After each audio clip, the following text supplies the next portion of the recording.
Hey everyone, just a bit of a catch-up video. I've been doing a lot of stuff recently and unfortunately haven't had enough time to do more videos, so hopefully I can grab a couple more. Just doing some work on a revision 14 PGM motherboard, which is out of all the boards, it's the best one to get. It's the last revision as well. It has a coin cell by default, so you don't have to worry about the batteries passing out and eating away all the tracks. So if you've watched any of my other videos, I've got heaps of info about that there. I just wanted to show some more desoldering processes, basically. I've got to recap this unit that I'm working on at the moment. I'm trying to get out batch 2 of my the pre-modded motherboards that I do, which get recapped, stereo mod, battery mod, a few other little bits and pieces that I do sell. And batch 2 has unfortunately been around the coronavirus, which is causing havoc with getting things shipped from China, Taiwan, Hong Kong, and that's where most of my motherboards come from. So I did actually order a heap. I ordered 12 motherboards a couple of months back. I got them all in. It wasn't from the one supplier, it's from multiple suppliers, and half of them didn't work, and then the other half of them, it just didn't pass my quality checks. So I only got, I think, out of the 12 units, there was only 3 or 4 units that actually passed, that I could actually use.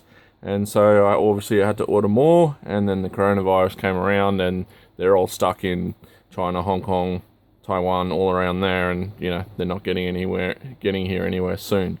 So that's been a real pain for batch number 2, which means that batch 3, which I was hoping to do early 2020 this year, I don't think that's going to happen until probably halfway through, maybe towards the end of 2020, which I really didn't want to be that long away. But if I can't get boards, that's the problem. Parts wise, I've got heaps and heaps of parts.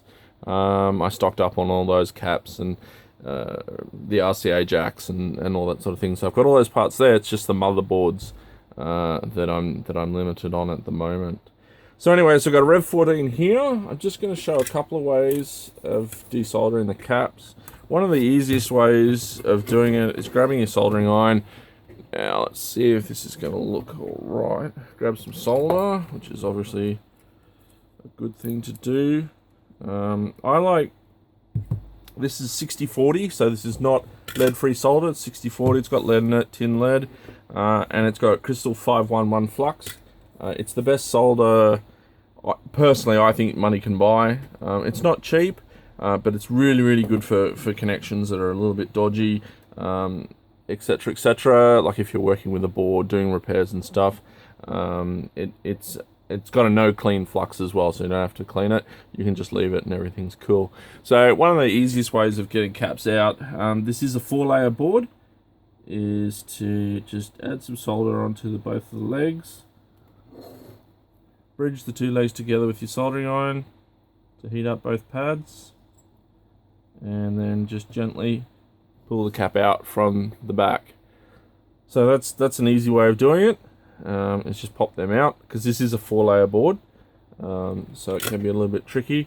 I'm lucky that I do own a genuine Hacko FR301 desoldering gun.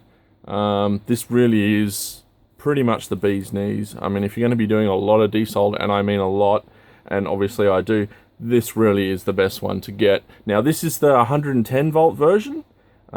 Because it's actually cheaper to buy that from Japan than it is to buy the 240 volt unit in Australia. So I've just got a little step down transformer to run it, so it's not a big problem. All the consumables are all the same, so that's not a problem. But this guy is really, really good. Like, I mean, I've had quite a few desoldering guns, and this would definitely be the best. And Hacko gear is good. Their soldering irons are second to none. They just produce really good stuff, and it just works. So after you've removed that cap, the easiest way then is to just get the desoldering gun. There we go. Go on to the next fire, and then suck it out, and then that's it. So that's another way of doing desoldering. So if you can see, yeah, there we we go. You can see there fairly well. You can see there how there's no solder in there at all. That can be, you know, recapped. Now there's no damage to the board. See, everything looks good. Everything's good. So that's another way of doing desoldering. That's probably the easiest way, because once the actual cap has been removed, you're not fighting the heat loss that the cap actually sucks out of your soldering iron or your desoldering pump or whatnot. So getting rid of the cap makes the whole process so much easier. Plus, obviously, because the via doesn't have a leg in it, you've actually got a hole which is easier to suck through. So there's that part as well. So yeah, so I just wanted to show that. It's just a quick video on doing the recapping. Obviously, this board I'm gonna, you know, do the whole lot, but I won't bore you with all of that. But that's just, yeah, it's another way of doing desoldering. If you don't have a desoldering gun, you can use braid.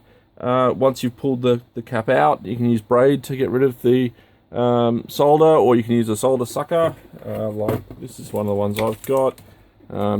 You probably think, oh wow, that's huge, you know, do I really need one that big? It does actually work really well. This is an eBay item, or you can get them from JCar in Australia. They have them. They work really, really good. Yeah, I've had this one for a couple of years. There are small little ones, and that's fine. But I find this one's good. Plus, any of the consumables, if I get stuck, then I can just go down to my local JCar shop and get consumables if I'm running low. Otherwise, just, you know, grab something off eBay and get a few extra tips, because they will melt, and it is a disposable. Just pop it off, put another one in. So yeah, but that's the tip. I think I've only ever put one tip on this since I've had it. I've probably had it for probably 4 or 5 years. So they do that, depending on how much you use. I mean, I don't use it all the time, obviously, because I've got the 301. I got this guy. I don't need to use a hand desoldering, and this guy, it really is good. Like, I mean, it just works so well, and it's so well made. Yeah, it really is good. I can't speak more highly of it. So yeah, so that's it, guys. Just a quick little video, and hopefully I'll have some more videos soon, and hopefully more progress on batch number 2. I'm hoping to try and get out, if I can get like 3 or 4 done, then, you know, 3 or 4 people can be happy, and I'll actually work through the list.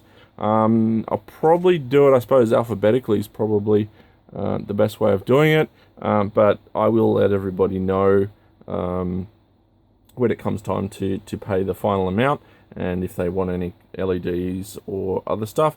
I do have a surprise, which I did already talk about, which is these new boards that I'm getting made up. They're laser etched for the IGS PGM, and then GC8 Tech at the back, and the motherboard sits on top of it with brass standoffs, and you get a nice clear piece of plastic to sit on, acrylic or plastic, whatever you want to call it, Perspex. It's all laser done. Looks really good. This was just a prototype in fluoro yellow. I'm getting all sorts of colors, like clear red, clear blue, clear red, clear yellow, then a couple of different fluoros, blue, green, purple, I think. So I'm getting these. So these will be offered to batch 2 for no extra cost, as sort of just sort of like as a thank you, to say, you know, thanks for giving me a bit more time to get them all ready, even though, yeah, I can't do much about the coronavirus. So I was just going to put one of these, so I'll have to ask everybody what colors they want. I can almost do any color within reason. If there's something you really want, or you've seen something, I can hunt that down and get some made. They might cost a little bit more, because obviously if it's a custom board of the actual acrylic that I have to actually get done, then you've got to buy a whole sheet of it. It's not just one of these and they cut it out and that's it. But yeah, but that's something new that I'm working on. I do have some coming soon. I was actually at the people who are manufacturing it locally. I wanted to use local people, and there's a sign shop not far from me, and yeah, they're doing it all up, and they've done a great job. It works really, really well and it looks great. So anyway guys, that's it. It's a quick desoldering video and a little bit of a catch up, and I will catch you all later. Enjoy.